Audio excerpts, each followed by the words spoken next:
Now, let's start our conversation today. Just type in the chat on a scale from 1 to 10. How do you feel? 1 being, I don't know, and then 10 being, the best. I feel good today. We have a 9, we have a 10. That's nice to see. Nice to meet you, Enoch. Excited from Justin. That's beautiful. An 8 for Veda. Yeah, surprising indeed. 7 from Jobert.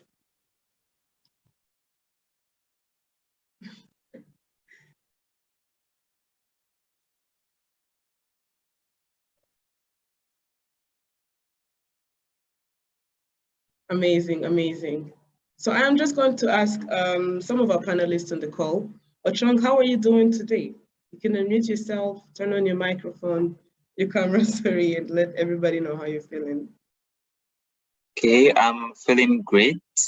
Yesterday was really stressful for me, so today I just attended to a bit of schoolwork and I had the rest of the day to myself, so I'm feeling good at the moment.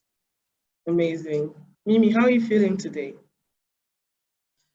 Hi, Anik. I'm having some issues with my camera, but I'm feeling good today. I'm ready for this. Can't wait to meet, the aspirants. Yes. Nice, nice. Kelly, how are you feeling today?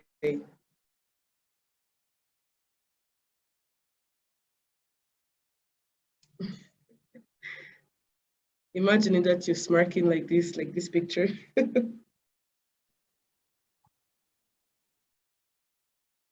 Hello, Kelly, are you on the call? Hi, super sorry I'm here. It is very, very early. Very early? It's literally dark. I don't know why my camera doesn't want to turn on. But I'm good. I'm feeling energetic. Yeah. All right, that's nice to hear. I guess to start this conversation, I'm going to take everyone who's on the call back in time. If you are on this call, of course, just let us know what was your first interaction with ALU. Just type it in the chat. And then for the panelists, I am going to ask Ochang to go first and share with us his first time, interacting with ALU. And looking for Ochang's picture so we know who is addressing us.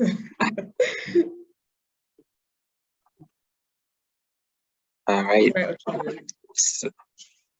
So I heard about ALU first in 2016. I attended the Nigerian International Secondary School Mother United Nations, where I got to meet high school students from different parts of Nigeria. So there was this guy, Arinze. He was an ALU student and he was also at the conference. And he kept talking about ALU, ALU, ALU. So that was the first time I heard about ALU. But at that time, I was not interested. I'll get to share my story of how I picked an interest in ALU later on. So let me keep that part. I think Mimi has a very interesting story to share about how she heard about ALU. So let me give her the room. I see a comment that Kelly is still waking up in San Francisco. Thank you very much, Ochong. I'm still having issues with my camera. But yeah, hi everyone. My name is Mr. Majefwankwo. I'm a Nigerian, but I'm currently residing in Kigali. I'm a first-year January intake, and I'm also a masterclass scholar studying software engineering at the African Leadership University Rwandan campus. The first time I heard about ALU was sometime in 2020 when I was in high school. We had participated in a competition called the Conrad Challenge, and it required us to innovate solutions to some of the world's biggest problems. And at the end of the day, we were part of the top team, and a representative from ALU reached out to us and told us that we're the type of students that ALU is looking for, And then he urged us to start our application into ALU. And that was how my journey to ALU started. And I found myself here in Rwanda in January. And honestly, I'm so excited to be here. Kelly, I would honestly love to hear your story. Please, could you share with us?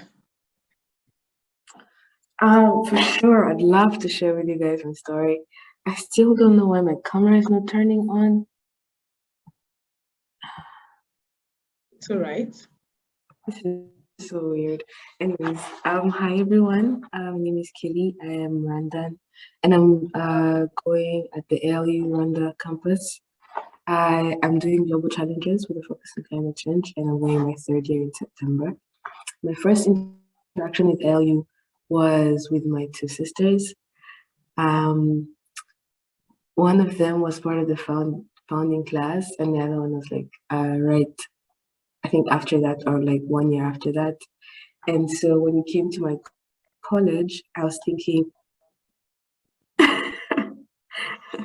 you know, keep saying that my camera is not ready for me. So when it came to my college, I was looking for a specific type of criteria for my school.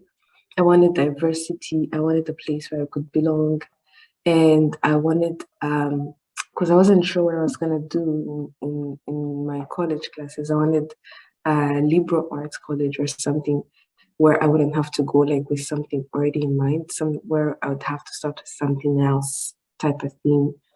And then I generally wasn't considering ALU until I went for one of my sister's graduation. And then when I got there, I was like, how could I have not thought about this? Everything I wanted was right in front of me.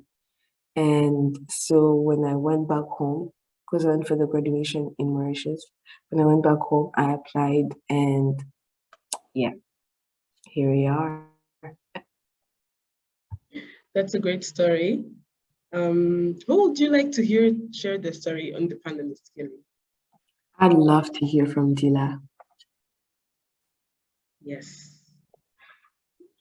Delight. Hi everyone. Thank you so much for nominating me, Kelly. Good afternoon to everyone who is in Rwanda and different parts of the world, different parts of the African continent. My name is Prudence Delight Dube, commonly referred to as Delight Dube. I'm an international business and trade student at the Rwandan campus, but I'm also a creative and performing artist.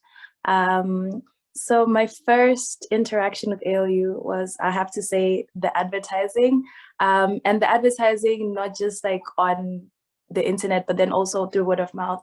So I think ALU has really mastered the art of like communicating its story and its vision through different media platforms, but then also through the people. So a few of my friends were applying, a few friends of mine were applying, and, you know, they'll talk about how vigorous the application process was. And I'm like, you know what, I'm down for a challenge, because I was applying to different places, and I just decided to try it out and hop on. And thankfully, I got assistance from this lady called Boche. She was very helpful. She would listen, and even at points in my application journey, when I felt like I was tired and I didn't want to continue, she would encourage me to keep on going.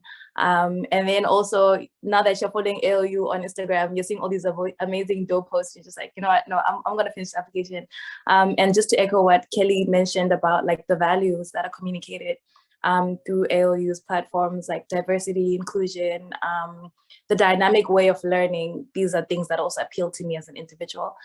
So yeah, fast forward to a couple of months after I was offered admission, and also I applied for a scholarship, and I was given a full ride scholarship under the Masterclass Foundation. So everything seemed to happen in my favor, and I'm super grateful. I'm glad it worked out, and here we are now. Thank you. I would love to hear from Marie Danielle. Yeah. Hi.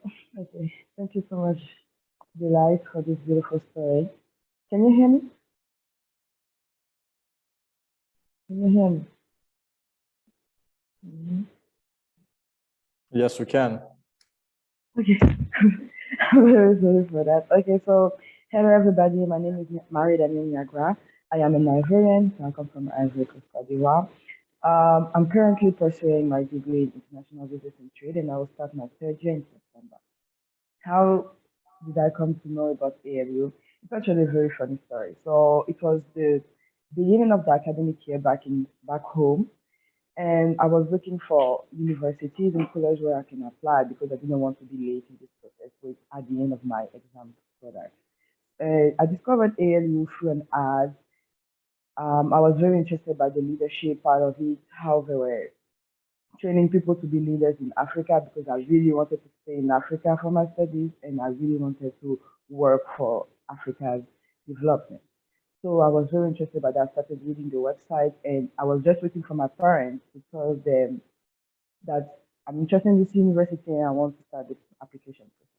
But what happened is my dad came back from work and he told me, I have a friend that talks about a nice university that is suitable for you. And I was like, oh, which one is that? IF Africa Leadership University. And I was like, okay, that's a sign. I must come here. And I applied. I got selected. And now I'm here talking with you about that. That's how it happened. Thanks, Marie. I guess we've heard many stories about how you guys first interacted with the ALU. And I guess my first question to you, now fast forward to the time where now you've arrived in ALU. I'd like to mention that you come from a French-speaking country and have learned in French your whole life. And then when you got to ALU, you joined, first of all, in the pandemic, and then you got involved in many ALU events on campus, including the recent big one where we were launching the Kigali Hub, and you were working closely with Papa as the operation intern. And right now you are in Silicon Valley. And to me, when I see this, I remember the first time I saw you arrive in Rwanda, a bit shy and all that. So I really would love to hear about your growth, and I'm sure very, very many students on the call who come from French-speaking countries and many other countries where English is not a first language would love to hear about your growth here at ALU. So yes. Okay, thank you so much, Annie, for this opportunity to talk about that. When I arrived to ALU at first, I was very intimidated because I was like, I don't speak English, as you said, I come from a French-speaking country, so it was very hard for me to speak. People thought I was mute. I couldn't speak at all because I was just scared to be laughed at. I was just scared to look stupid. But I talked to some of my friends back home, and they just told me, no, speak. You will get through this. It's a normal period, and you'll overcome it anyway. So I started speaking, even though I did many mistakes. I started speaking. I was just like, even though it looks like I couldn't do it, I will do it anyway. I was really in the mentality, I must try even though I can fail. So I started speaking. I had many friends, very lovable friends that helped me, corrected me along the way, many teachers, many academic support people that helped me along the way. So I think that personally, I'm where I am today because of the people around me, the people that helped me, that encouraged me, and yeah. So my advice for the French-speaking people, don't be scared. Don't be scared to speak. Don't be scared to do the things you want to do. And just surround yourself with people that will help you, encourage you, and be there for you. That's all. Thank you, Marie. Thank you. That is very, that's quite a story, honestly, to start from, how you had to push yourself out of the comfort zone and leverage people around you. We have other people on the call, Peggy and Samuel, our very first students who joined, who went to Uganda with a team of other students to start the Uganda Hub. Peggy, if you are on the call and Samuel, say hi, unmute yourself and say hi. I'd just like to see something if you're here with us.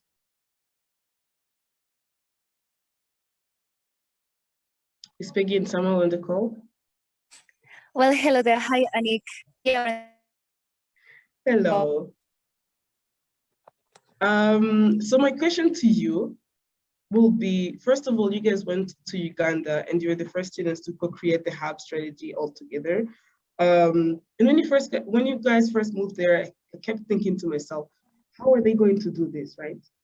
And then fast forward, they saw a post on LinkedIn. I learned that you now have a job as a software technical lead at Sasha, which is one of the initiatives started by one of an ALU or ALU alumni. And Samuel, you secured an internship at the Metropolitan Republic as a graphic designer. And this is in a short span. You had just arrived, and this was in July. And now I hear that you and the team that's in Uganda, you don't even want to come back anymore.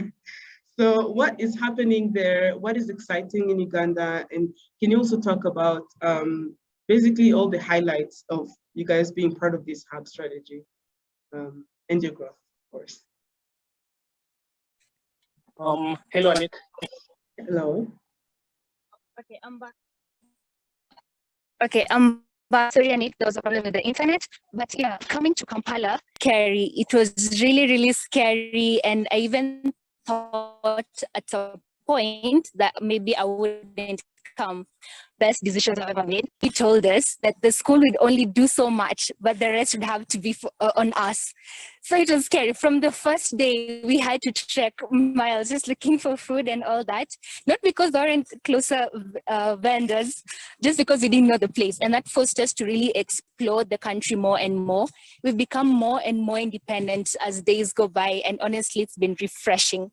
And the more you're here, you realize that you're pushed to on your own learning, on your own journey. And that is even how I got into Shasha Network, because I put myself out there. You saw the post that I did on LinkedIn. I put myself out there and opportunities just kept coming. And one thing I also appreciate is how the school really exposes us and exposes itself. Because it's only through that I was able to do that, and Shasha got me. I work with them. So honestly, the Hubs experience has been, the Hubs model is really wholesome and really brings out a lot in us. Yeah. Thanks, Becky. Samuel, do you have something to add here? Yes, Peggy and I are currently hiking. We went on a trip on Lake Victoria, but we are on a meeting. So wow. We are attending. Maybe I'll show you around sometime.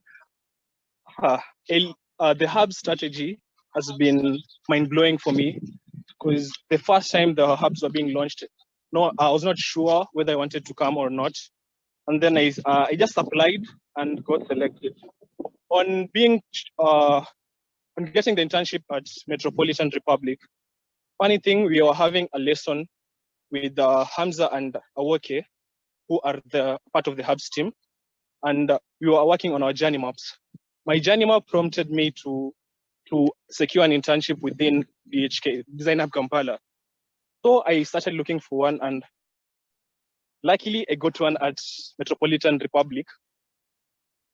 I went there for a few weeks, and then I realized I was not doing that for myself. I was just doing it to secure an internship, because I was feeling the pressure to maybe prove myself, because I've gone to a foreign country, I've gone to a hub. What do I have to show for it?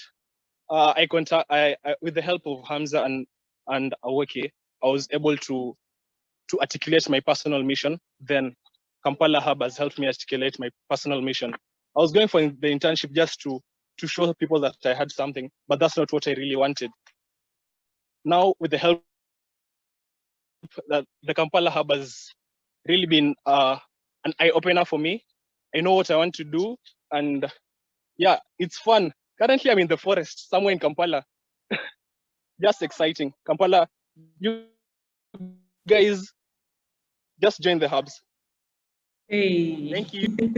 That's funny. That's nice to hear. What would you say is your mission? Now I'm very curious. Samuel. Okay. For me, I feel my mission is helping young people realize what they want to do for themselves in life. Personally, I didn't have a mentor to guide me through, let's say, my university selection, the course I wanted to do, and that really dragged me a bit. Mm-hmm. So I'd say my mission is to guide young people to the career path while giving them the skills, rather just opening them to opportunities that they would otherwise not get in the traditional setting without exposure. Yeah. This is really amazing seeing the transformation. Just in a short span of time, you also have a personal mission, and that is inspiring. We have another panelist on the call, Alexa. Very excited to have you with us.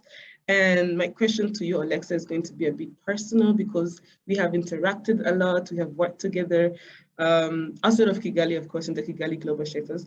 But my question to you is going to be about basically how you did it, you know. You have now joined the Silicon Valley Hub, but before that, you were a program associate at Impact Hub. You have not even graduated yet. And then you ended up becoming a social entrepreneur yourself. You are the winner of the blog for development in Rwanda. And to me, this just makes me feel like it's just a lot of growth and tremendous achievement at such a young age. And I'd also love to touch on the context of, a Rwandan culture where people tend to stick together and not initiate connections. But I'm assuming all of this is because you had to push yourself and probably initiate some connections, initiate some conversations with people who had to push you and all this. So I really would love to hear from you in a few words, and probably some advice that you'll give to some Rwandan students who are on the call who are thinking of applying, or those who have applied already in ALU. So yeah, the floor is yours. Hi, everyone.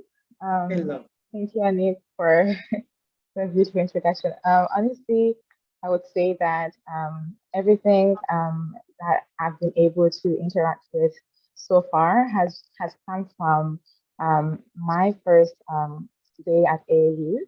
When I came to ALU, I was expecting, the typical university ecosystem where, you are kind of told what to do, and you don't really have much control over your career or what you want to achieve. But the moment I got to ALU, one of the panelists mentioned that we were told that everything that we want to do, we'll have to shape it on our own. We'll have to be proactive and be the ones to lead our journey. But then, of course, we had that support from our facilitators, from the fellow students that we were interacting with. So from seeing how everyone was really, focused and trying to figure out what exactly they would like, their future to be, I also, it opened up my mind that, okay, if there is anything that I would want to achieve, I would have to take the first initiative. But at the same time, I didn't know exactly what is my mission, what exactly am I passionate about. So from that aspect of not having much understanding, I tried as much as possible to engage in all the different opportunities that were provided to us, be it events, be it networking with my fellow students, be it looking for even other events that were not that were not introduced to us by the school, even competitions like the hard pass competition. So by participating in all these different initiatives, these different opportunities, I was able to slowly. Can you hear me? Oh, okay, my phone is, the battery is running low. But I was saying that through participating through these different initiatives, I was able to slowly start understanding what I like the most and what I'm passionate about. Actually, the current position that I have at Impact Kigali, it started as an internship, and I got that internship through an event that I attended. So I received an email from the events from the events and culture email communication, and there was this interesting 4 weeks webinar that was happening between African and Israel students. So I attended at first. There wasn't really much that I was expecting, but I said, okay, let me go ahead and learn what is happening. So after 4 weeks, it was virtual, and we had to meet in the end at Impact Kigali for the for the closing event. So I went there. We were talking about, we had a lot of activities on design thinking. So I thought it was very cool because that's what we were doing at ALU in leadership core, in the entrepreneurial leadership course, design thinking. So to working with other people who are not students in this case on design thinking, it felt very interesting. So I reached out to the manager that I was interested to work with them, volunteering, internships. Honestly, I wasn't expecting even to get paid in the beginning. I just wanted to expose myself and continue learning about my interests. So that's how later on they reached out to me that there was an open position, and I started working with them. So as you were mentioning, it all had to come from initiating those conversations, participating in as many opportunities as possible, and really just owning my mission, and of course getting support. Thank you. Yeah, thank you for sharing. So far we've had to hear from the students that have been asking all these questions, the panelists that have been the panelists are on this call who have been sharing so far are students that I know have had to push themselves out of their comfort zone. I don't like to use the term introvert, but like students who had to do things that they don't usually do, who had to talk to people who are not their friends.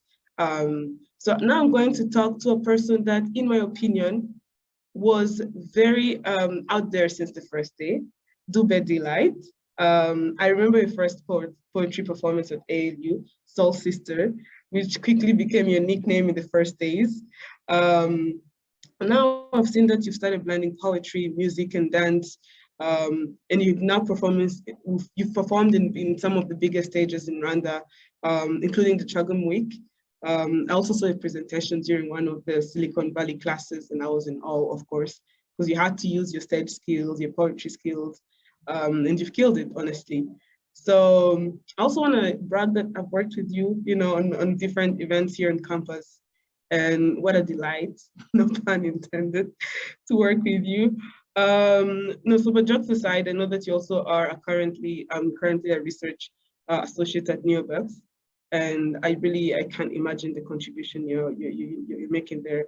But I know that we have some artsy students here on the call, so please share with the artsy people on this call the opportunities that you've had to pursue. If you even had to push yourself out of your comfort zone, because don't want to make assumptions that you didn't. And how really that relates to where you are right now. So yeah, the floor is yours, Dupe. Thank you, Anik. Listening to you say all of these things has left me deeply humbled. It's been a long, short journey because I think from the very moment I left ALU, I joined ALU rather, I knew what I wanted to do. I knew the kind of person I wanted to be, which was just increasing who I already am, right? I felt like I had finally reached a place where I could express myself freely, where I could communicate and work with other artists and other creatives. And it definitely did take some pushing of myself and challenging myself, because it's not always easy to stand in front of people and speak your mind. You know what I'm saying? Like it takes an extra level of vulnerability and also skill and prowess, because people see you on stage for 5 minutes not knowing you're prepared for days on end to present what you have. But I think being in an environment such as ALU, you're constantly inspired. And that's one thing I've learned even over the course of this month, is to allow yourself to be inspired. Once you reach the top of one mountain, you're going to look up and see two other people, singing the peace sign at you, like, yo, there's still more to be done. There's still a lot more to learn. And that's what I've also been privileged or very blessed enough to have experienced in my time.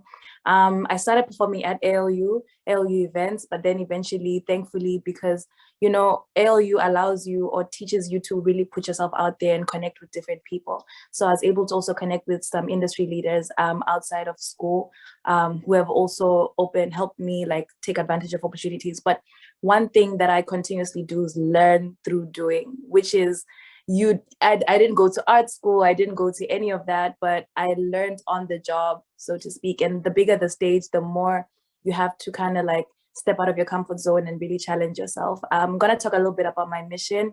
My mission is to establish an ecosystem of creative gladiators in Africa by helping artists develop their unique talents and equipping them with business acumen so that they'll be able to brand themselves on a very international level. That's what I believe. I believe in capacity building. I believe that talent is not enough, that you have to keep on working, but you have to have an ecosystem that can support you. Over the past month, we've learned about the importance of teams. We've learned about the importance of having a great network, having like a design thinking mentality to make sure that you're not just talent, but your skill as well, and you know how to tap into different resources. I'm also glad that you mentioned that we work together on different projects. So the information and the skill that I'm learning from program design is also something that I'm using to further my mission, because I want to go beyond just performing, but creating platforms and creating other opportunities for other artists or other creatives. So yeah, this is also just a shout out to all the creatives out there who are joining or are new to ALU, that I got you. I want to work with you. I want to encourage everyone to kind of build and grow together and hopefully influence the art space at ALU, which is still growing. There's still a lot of work to be done, but yeah, I'm so grateful that I've been exposed to these opportunities, and the best is yet to come. Yeah. No, this is exciting. I cannot wait to see you work with the creatives on this call in the future. So I'm going to park here for now and then ask Veda, who's on the call with us, to share his thoughts. In 2015, we had the inaugural class join ALU, and this was 7 years ago. I was there, guys, I have to say that. And now we have the inaugural Hub students in all different locations joining us on this call, leading this conversation. So in essence, this is also history. So I'm going to ask Veda to share, basically, how do you feel hearing about the growth of these students in such a short span of time, and you were here since the start? So yeah.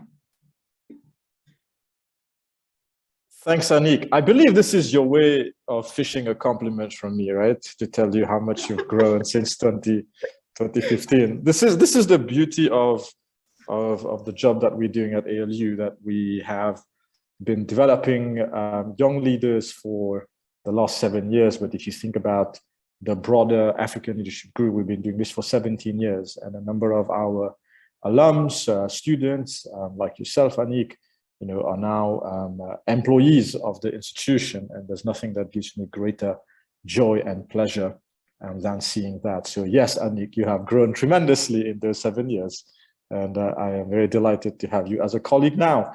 But I am also very delighted to hear the reflections of the other panelists.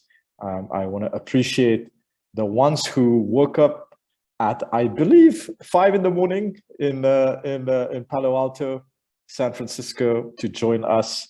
I believe you are having a blast of an experience, judging by your social media posts, and also by the little bit of observation I got to do when I visited you guys about 3 weeks ago now. And to see some of you remembering where you started a couple of years ago, hearing you articulate with such clarity your vision and your mission and your passion, and I recall seeing some of you even in Silicon Valley, and I remember at some point just pausing and looking at you guys, and I was like, oh man, they can stand their ground in Silicon Valley, and I was really proud, because these environments can be intimidating. When I was a student in the United States, I was very intimidated, but I was just very proud to see that you guys have been equipped with the right skills, and that did not faze you at all. So I wanted to acknowledge that. I also want to acknowledge the people on the chat. Sadly, guys, I can't communicate with you in the chat. I don't know what is with this chat. I can see all of your messages, but I can only respond. Oh, now I have the option to respond to everyone. Okay, well, I'll try to respond to some. So I wanted to acknowledge all of you guys. Thank you so much for joining us. I can see you're joining us from all over the continent, which is also beautiful to see. I see you have many questions. Many of your questions are very tactical in nature and about your application and your application status. I just wanted to mention that obviously, I want you to reach out to our respective teams and channels, and Nick will share with you towards the end what are the right platforms to get answers to the questions that you are asking, because a lot of your questions are very personal. But I wanted I'm mentioning this only to highlight that the purpose of this webinar was to introduce you to obviously some of our students, for you to get a chance to see the kinds of young leaders that we attract from the continent, but also the kind of young leaders that grow in our institution, and hopefully that you find inspiring yourself in terms of the way they articulate themselves and the skills that they have and the experiences that they're having.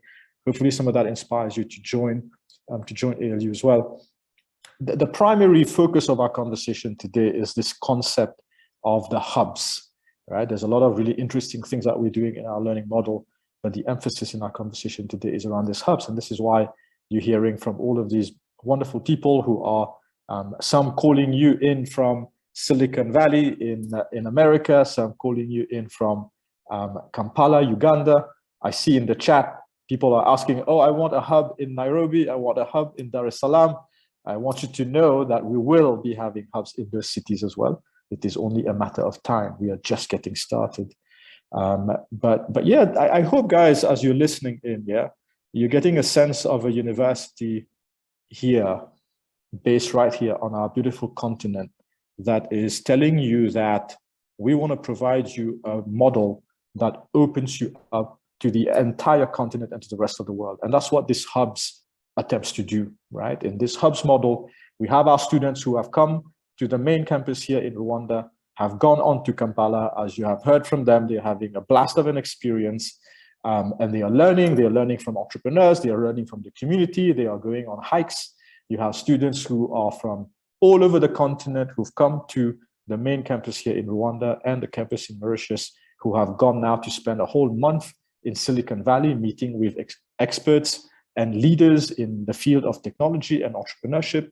And we are going to continue creating opportunities across all these different cities, including Nairobi, including Dar es Salaam, where our students, no matter where they come from, could go to one of these hubs, because there is tremendous value in learning from the diversity that is our continent, right? I'm sure the participants they've already shared quite a bit about the growth journey that they are experiencing in this hub model. But I can tell you, there's so much more about their growth that they can't even see, they can't even observe, they can't even begin to articulate, because they haven't gone through the entire process quite yet, right? And that is something that is very important to us. I think there's one thing that the two things that the pandemic has taught us. One of them is that as humans, learning has to happen in person, right? We crave that in-person learning, which is why for us, while we leverage a lot of technology, while we give our students a lot of autonomy to drive their own learning, and we support them with a lot of resources, we want them to also be able to do their learning in communities, right? I'm sure the students in Silicon Valley right now will agree with me when I say that they are probably building some of their best friendships that they could imagine, and some of the best partnerships that they could imagine, and we go on to build businesses with them. I have no doubt about that. Same for our students in Kampala, right? There is a power in being able to learn in community with your peers, to be able to grow together and see each other's growth. And that's what we're offering with this distributed hub model. There's obviously a lot to talk about in our learning model, and I'm not going to go into the details of this, but my hope in this webinar is that you get to hear it from the students who are participating in this approach themselves, right? How in this experiential learning model, when you are in the real world, when you are away from the quote unquote safety of the mothership, which is the main campus, when you have to figure it on your own, you have to figure out how to manage your finances, you have to figure out how to manage transportation, you have to figure out how to build relationships and network and find people from whom you can learn, find yourself mentors and guides and experts in their field from whom you can learn. That in itself empowers you with a set of skill and mindset that no classroom can offer, right? Hence why this is an important integral part of our model. So again, I hope that you really see ALU as a university that inspires you, that you believe will provide you a platform to grow as an individual, as a person, that will prepare you for the world of work, that will provide you with the skills to step into the world of employment and be employable, that will prepare you to be an ethical entrepreneurial leader, which is above all else why we exist, right? This is what we exist for. We exist to build and develop and train leaders. And it is a privilege that we would like to extend to you as well. So if you are on this call, I suspect it's because you are interested in ALU. So I want to thank you for that, for expressing your interest in us. As I said, I know some of you have very tactical questions that are specific to your needs, and Anik will share with you towards the end. How do you reach out to our respective teams to provide you with the information and the guidance? Thank you very much, everyone. And once again, deep gratitude for your interest in the African Leadership University. Thank you, Veda. Quite some wise words from the leader of the African Leadership University. It felt nice to hear him talk after students have shared. And I'm really, really hoping that everybody on the call has gotten something that has inspired them. My next people that I'm going to really call forward are Ochong and Mimi. You just arrived literally this year. And now your names are buzzing, at least in the ALU community. I'm going to start with Mimi, who is a great dancer, who has created a big following on her social media, has worked with the ALU TikTok a lot to raise awareness about applications or deadlines and all that. And then also have Ochong. There's no event literally at ALU that I don't see you participating in. And I also heard that both of you have bagged an internship with the eLab, which you were undertaking last term, and now you guys are now helping the new class, to guiding them to basically you are leading them into becoming people who are going to own themselves and all that. So I want to hear from you about the impact, maybe that you can talk about the impact that you think you have created by just being part of this community for the past few months, and probably talk about the impact that you think this community has had on you. Mimi can start, Ochong can start, it doesn't matter. All right, I'll go first. Definitely, I mean, ALU has had a very big impact on me. But first of all, I'd like to throw back to my experience before ALU. The competition that I partook in, that's the Conrad competition, it had to do with me innovating solutions to some of the world's biggest problems. And then my team ended up being the best in the health and nutrition category. And then I thought to myself, like, if I'm able to come up with this, then what more can I do? And that was when my mindset began to change, because then most students just want to study hard, get good grades, get paid, and be rich. That's what most students just want. But then we have to discover ourselves, what exactly do we want to do, our passion, and all of that. So then I began my journey to ALU, and coming into ALU, I mean, it's been the best experience so far. With a community so welcoming, engaging, and diverse. I have learned a lot from my peers and from the community. ALU has helped me build on my pre-existing skills and knowledge. ALU has also helped me discover my passion and my potential. And the thing about ALU is that you don't only get to discover your mission, but then ALU puts you on your journey. It helps you, figure it out and, give the solutions as well, because then we're tackling most of the world's biggest problems. Back in my home country, I can say that most students are not open to this opportunity and potential that ALU is providing for us. In terms of internships, in terms of networking, it's honestly a lot. And just like Anik mentioned, I'm very social butterfly. I love to dance. I love to get involved, and I love everything related to art. I'm very passionate about art education. And I feel like it's very important that as you're pursuing whatever field of study you want to pursue, it's also important that, you know, you have a passion, you have an art interest. You could love to sing, you could love to dance, and, you know, you can as well do that alongside your study. In ALU, you have the key to your life. You make most of the decisions. There's nobody here telling you what to do. There's nobody here pushing you or anything. Like, you decide when and what you want to do. And I can only say that if you're a self-driven person or you're social just like me, then ALU is the place for you. ALU is the school for you, and you need to come and join us. Like, I'm waiting for you guys, honestly. And I'm honestly grateful for this opportunity that ALU has created, and I can't wait to see what the future has in store for me. Yeah. Ochong. Okay, so hi everyone. I'm Ochong from Nigeria, and I'm presently in Kigali, Rwanda. So at the beginning of the call, I had stated that I heard about ALU in 2016, but I was not interested because of my mindset at that time. I just wanted to go to school, get a degree. But what eventually made me decide to come to ALU was a change in mindset. So from that time till I joined, I was studying law and history at a traditional university in my home country, Nigeria. So after completing a freelance gig and getting well paid for it, my mindset towards education started to change. I wanted more than just a traditional or prestigious or sought after degree. I wanted an education that was geared towards building on my skills and experiences through practical and hands-on learning.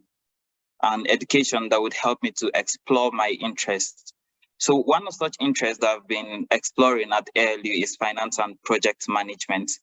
From the Kigali Hub launch to the ALU School of Business graduation and the Entrepreneur Leaders Action Lab, popularly known as eLab at ALU, the ALU community has helped me to get involved from the very onset.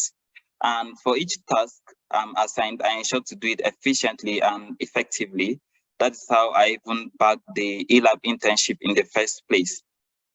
Before now, I would have never imagined myself negotiating deals with catering and branding companies, or even handling budgets that are way above my pay grade this early in my career. But ALU has given me that opportunity to be able to explore and just be myself, to do the things I love. Just yesterday, I had an event on campus, and you can imagine that there were 220 participants. That was a lot. I was stressed, but I pulled it through and I did it. So as someone that gets involved in a lot of things, the new learning model at ALU is one of the most amazing things I've experienced. And I'm glad I opted to join with the full sponsorship from the Mastercard Foundation. But one thing I would advise all of you is, if you are choosing to come to ALU, you shouldn't just choose to come to ALU because you are seeing people at ALU and they are doing things.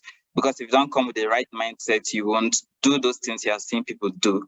So make sure you have the right mindset, make sure the learning model is for you, make sure you're already trying to see how you can utilize the opportunities at ALU to leverage the community and just go out into the world. So yes, thank you, Ochang. Thank you for reminding everybody on the call that attending ALU means that you have to be the student who already know what you want to do, who is ready to put in 100% of the work. My last question is going to go to Kelly, who is on the call with us. And I guess I'm going to ask you, Kelly, you started applying you applied to ALU in the pandemic, joining the pandemic. Currently, you are going to join your third year. You're with the students in the Silicon Valley, of course. You have a full-time job at Unlock Impact as an operation associate, and you have a part-time job at Norsken. I could say that your story is almost similar to Alexa's story, but this is just to inspire students who have other full-time jobs and are thinking of joining ALU, or students who want to get there faster, students who want to start applying but do not even want to wait as soon as they get into ALU, they also want to start working and securing their future. Can you share your journey a little bit? How did you get here? And how do you manage those responsibilities currently? It's interesting you ask. I started my first day of school the same day I started my first day of work. I remember that day was 11th January 2021. That was my first day for both, and it was crazy. It was a crazy experience. I was supposed to go through onboarding for work, and I was supposed to go through orientation at ALU. And at that point, we were doing orientation in person. And so we went there, and then I had to like find time in between classes to attend onboarding. It was crazy. I can't lie to you, it's still crazy at some point, but I think I just got better at balancing and managing it. Because at first I used to work very many hours. I'd do school during the day and then work during the night. But then usually actually when you've done something for a while, you find out that some things don't take as many hours as you think. I know you guys have probably heard this before, but there are enough hours in the day to do everything you want to do. It's crazy, but it works. So how I'm doing right now is so after I got my first job and started school at the same time and got better at balancing it, I was like, I can add something to this. So I went to Norskin and I have a part-time position, very, very part-time. And I think I'm also an RA. So it's super cool. It's very interesting because these are very different parts of everything and you get different skills from each place you're working at. And those skills are gonna be, I've seen them be very useful here in Silicon Valley, because me working 3 different things, I get different skills from there. And when the speakers or the panelists we had here were presenting, I got to understand and like connect with different parts of all of them because I have those different skills in different places. I'm still going to emphasize that it's not easy, but you get better at doing it. That is very encouraging. So for all the go-getters on the call, you have just heard from some of our students who are doing multiple jobs, handling their academics, handling the hub experience, and still having time to volunteer as well. You can do it all. You just have to be in the right mindset. I'm going to now probably shake it off a little bit and ask everybody on the call to just mention with one word, what word would you use to describe ALU? I know you haven't joined us yet, but now hearing from all these stories, hearing from our CEO, what word would you use to describe ALU? And for the panelists, I'm going to go back to Samuel and Peggy. Let me actually start with Samuel. Samuel, what word would you use to describe ALU? Just one word. As for me, one word I use to describe ALU will be wholesome, because I'm getting to do almost everything I ever wanted to do. I'm studying the course of my choice, having the time of my life. Yeah, wholesome. So yeah, Peggy will say what she thinks. Oh, currently we're in Lake Victoria. That's why you hear the sound of the boat. Hey everyone. It would be life-changing because that is what it has been exactly, truly life-changing. Yeah. What about you, Mimi? For me, it's honestly not a word, but I'll say that my journey so far, or I'll describe ALU as above my expectations, because honestly, what I'm meeting now, I honestly did not expect it, and I'm grateful for every single journey and every single process so far. Jube, how about you, Prudence?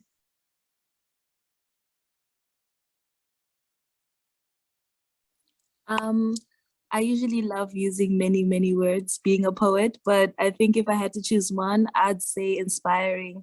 I've been very inspired to continuously level up and engage with my community more by my peers and facilitators. I'd like to hear from Alexa. Yeah. All right, thank you. I've actually related most of the words that you've all mentioned, but I would also like to add transformative because my experience here at ALU has been very transformative, allowed me to realize the potential within me that I didn't know that I had. So yeah, thank you.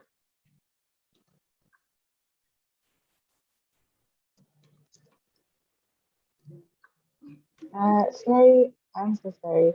Okay, my screen is acting up. I would like to pass it on to Eddie.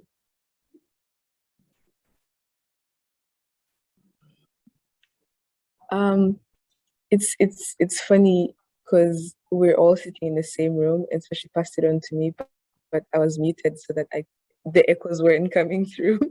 So I didn't hear who she passed it on to until they told me. Anyways, the word I'd use to describe it is exciting. I think there's so many fun things happening at ALU, and you just gotta go out there to see them happening. And I'm excited to be here, usually. Yeah. I'm gonna pass it on to Marie. Okay. The word I will personally use will be challenging, but in a nice way because I am a strong believer that the only way you can improve is by tackling challenges. So yeah, ALU is a nice place to like tackle challenges, learn, grow, fail, and learn from your failures. Yeah. Thank you. Thanks, Marie. We're getting closer to the end of our webinar today. What I'm going to talk about now is for the students or prospective applicants who would love to ask some questions to our panelists. Just raise your hand and we'll let you just address the question to any of the panelists. We have Safurael, who raised your hand. Introduce yourself, let us know where you're from, and tell us who you want to ask the question about.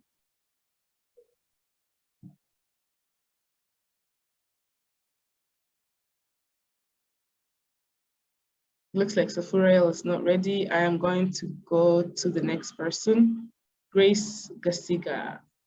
Grace.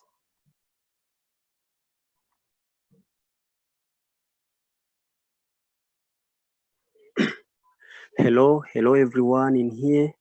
Hello.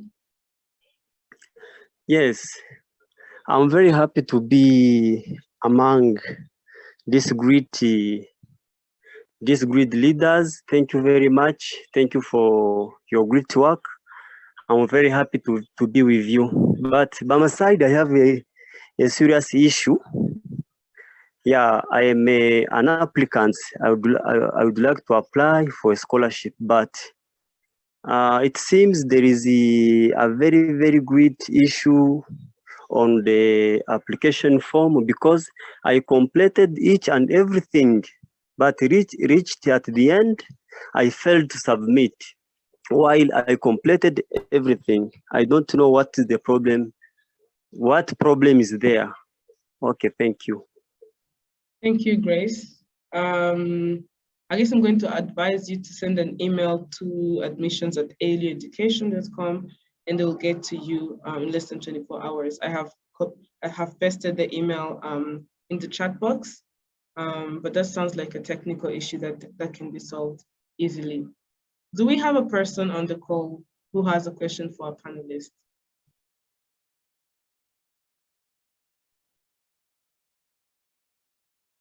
I am going to welcome, let me see who's here.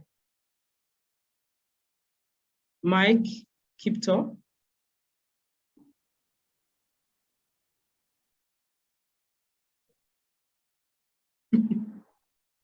Hello, Mike. Oh, hi. Hello. Hello. Hello. We can hear you. Hello. Sorry. So you raised your hand and wanted to ask Trying you. to speak. Mm-hmm.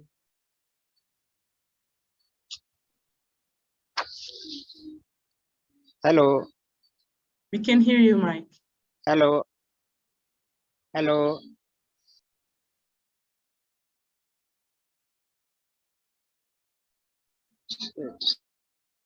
Probably these are technical issues. We're going to welcome the next person.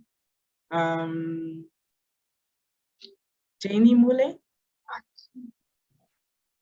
Yes, thank you very much.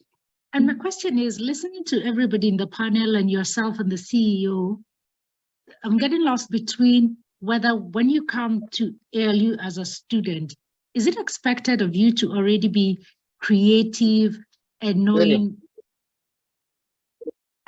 Hello, can you hear me?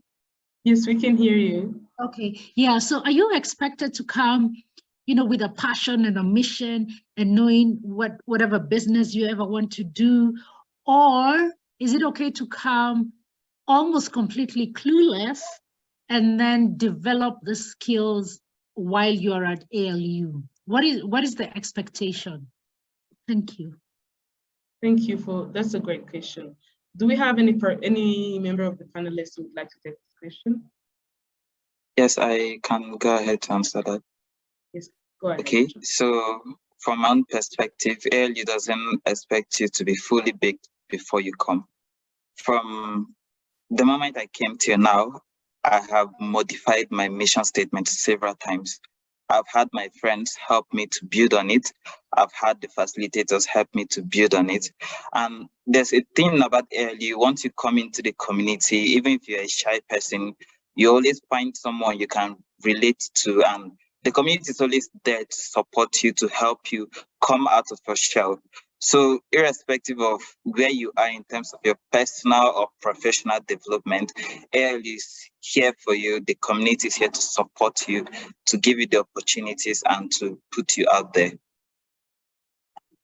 Thanks, Ochang. And if I can also add to my own personal experience, when I joined ALU like 7 years ago, I was just a student from high school. I had no mission. I just wanted to go to college. But when I got here, that's when you basically unleash your potential, as one of our catchphrases I like to say. So the community will push you, your facilitators will push you. And then the experience of just being among hard workers is also something else.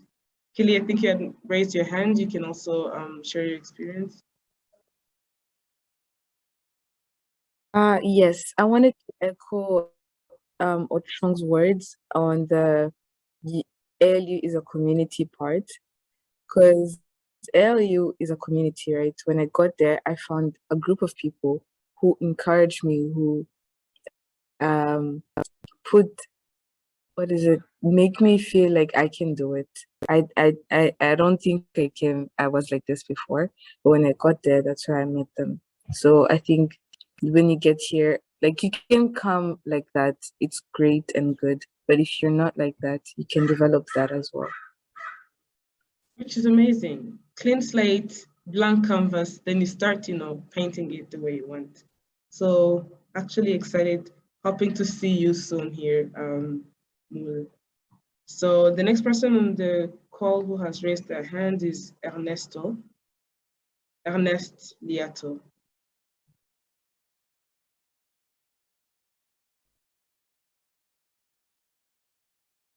We can't hear you, Ernest.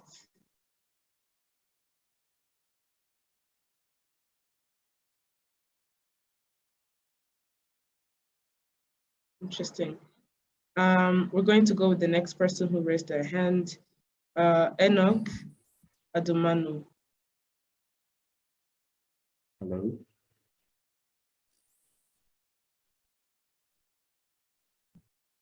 Hello, yes.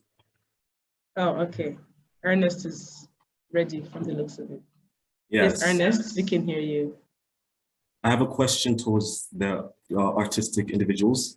I believe that you're very much linked up with different people around the industries and here in Africa, which is quite amazing. So I want to know how far does these creative industries come linked with these students, where we can be able to have opportunities to build something like labels in Africa? That's a great question. And I'm really, really going to hope that Dube takes this one. Dube, have you heard the question? Yeah, I have, and I'd be happy to answer. Can you hear me? Yes. Yes. We can. Okay, great. So I'm glad that you're thinking about how important it is to, like I said, build an ecosystem for creatives to keep on developing their talents. And that is actually something that presents an opportunity because as it is currently at ALU, while we do have like arts facilities or opportunities for people to perform and show their talent, there aren't enough opportunities for capacity building and talent development, and also for networking across the industry beyond just the school campus, right?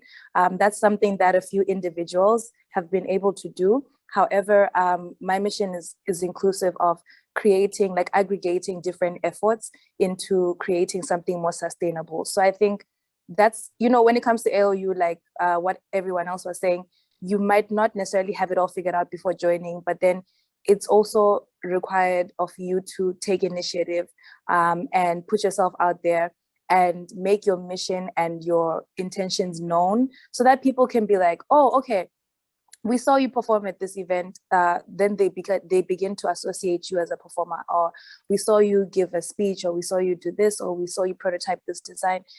If you put yourself out there, even if it's like the smallest effort, people are going to know who you are and what you're about. And then once people know who you are and what you're about, they want to connect and they want to work with you. So I basically started off posting videos on YouTube, asking my friends to share it. That's how people from outside of ALU recognized me, and then we started working together. So those opportunities are there. It's up to us to fine tune them and create something more sustainable. And I'm definitely open to doing that with anyone who wants to, right? So I'm glad you asked that question, and let's keep in touch. You can find me on Instagram, or we can exchange emails so that this is an ongoing conversation. Yeah. Amazing, amazing. I think Enoch had raised his hand. Enoch, do you still have a question?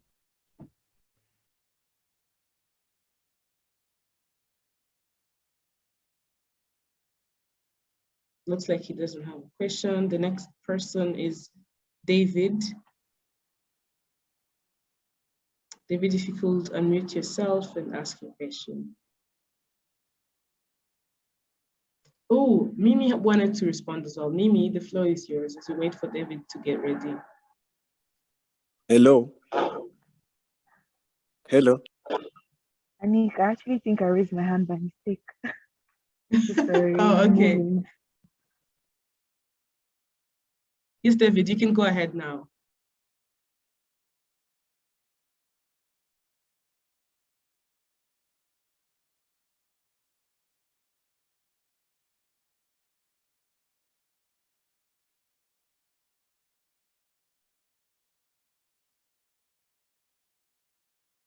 All right, looks like the questions are finished. I'm going to start now answering some of the questions that we received in our chat box. One person asked, what's the cost implication of going to a hub, and can ALU or the internship cover the expenses? So in essence, hubs are built around communities of where most of our students reside. If let's say if you are from Uganda, then you don't really need to travel all the way to Botswana for the hub that's there if you have a hub in Uganda. But if you want to start having those experiences and basically travel around with your friends, then our encouragement is that you look for an internship where ALU's hub is, and then like have a way to have that internship cover your expenses, basically of moving to that place. Our other question here is, what does it take to be an ALU student? And, oh wow.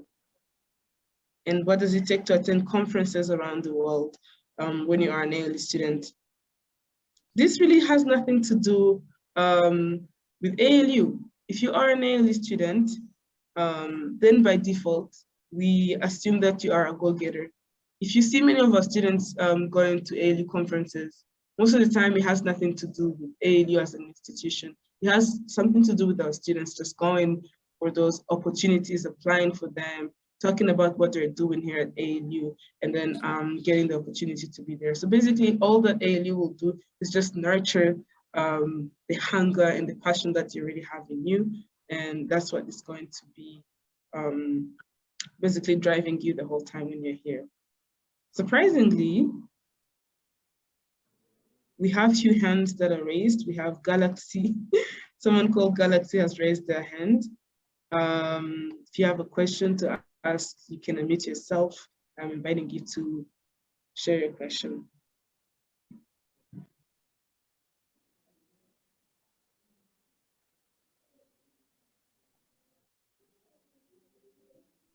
Otherwise, looks like we had a beautiful session today.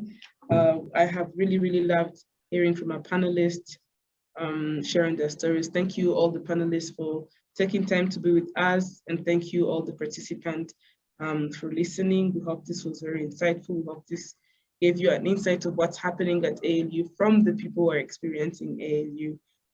So this is where we end today's session. So see you into the next webinar. All right, bye. I think we're going to play an exit music in the meantime.